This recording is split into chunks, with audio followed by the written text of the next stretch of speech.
पगली गे पगली पगली गे पगली पगली गे पगली पगली गे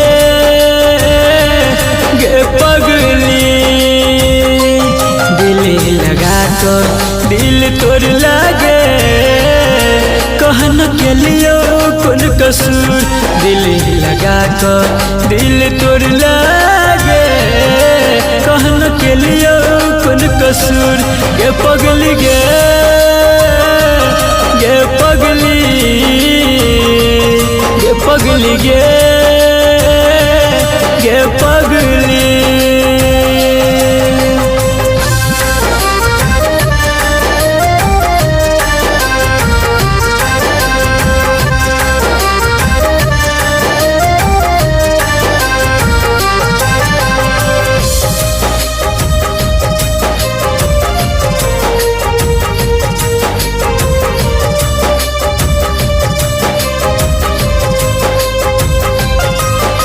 के हमारा से वादा गे बदल इरादा गे मान चलियो जान तोरा अपनों से ज्यादा गे के हमारा से वादा गे बदल इरादा गे मान चलियो जान तोरा अपनों से ज्यादा गे पगली गे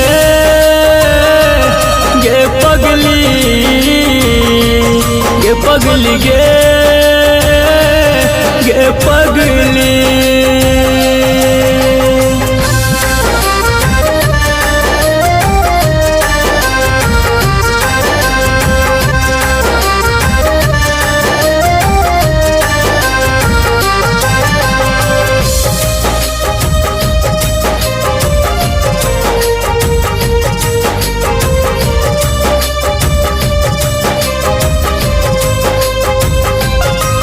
सब दिन कन लही गे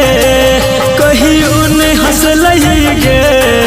राइटर बीकेसी के खुशी छीन लही गे